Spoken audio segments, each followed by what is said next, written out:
La rentrée est maintenant assez proche, n'hésitez pas à consulter sur le Facebook de la ville la liste des fournitures qui sont offertes par la municipalité. Et donc ça fait autant d'achats en moins.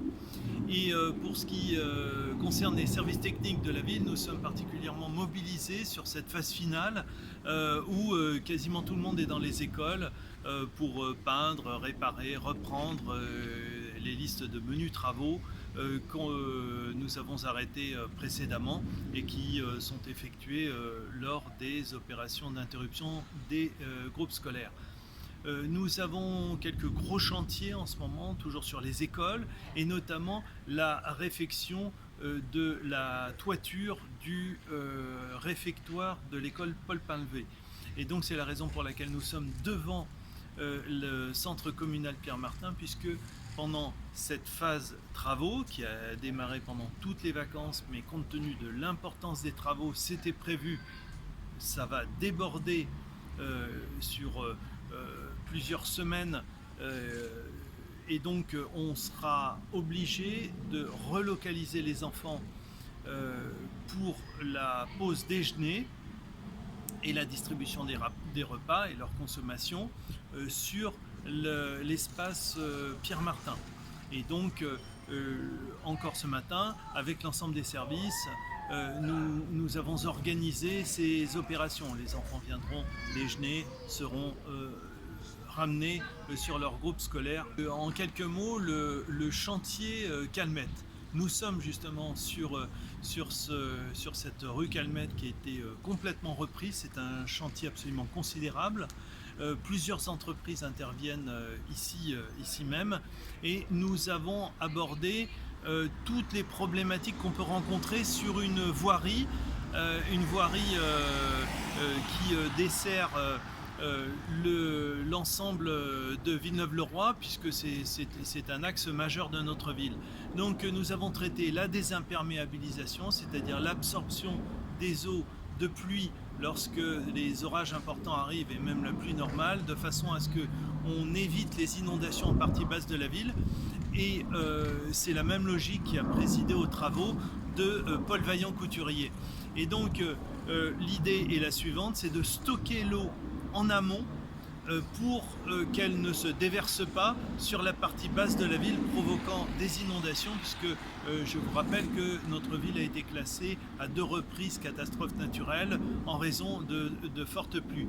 Là jusqu'à présent, et il faut tout de même le remarquer, nous n'avons pas connu de débordement notoire, et donc c'est dû justement à tous ces travaux en amont. Donc la rue Calmette rentre complètement dans cette logique-là, où nous stockons l'eau, et d'ailleurs on peut le voir ici où nous sommes, ces espaces qui sont désimperméabilisés avec des pavés qui vont être positionnés, et dans les interstices, l'eau pourra s'infiltrer dans des réceptacles que nous avons en dessous.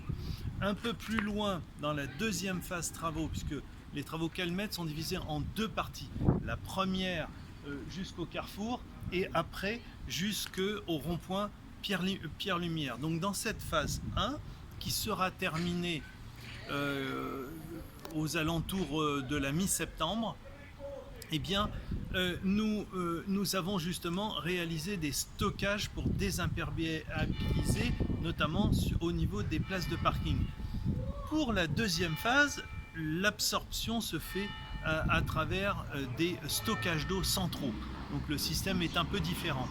Nous en avons bien sûr profité pour tout remettre à neuf, c'est-à-dire qu'on a fait tous les enfouissements, et je tiens à signaler qu'aujourd'hui même, une entreprise a enlevé tous les anciens poteaux que vous retrouvez sur la deuxième phase, puisqu'ils n'ont pas été enlevés sur la deuxième phase, mais ici même sur cette première tranche, ne reste que les nouveaux réverbères que nous avons implantés et qui feront l'objet ultérieurement d'un plan d'économie d'énergie, puisqu'on utilise les nouveaux procédés de LED, etc., qui font que la consommation se trouve réduite.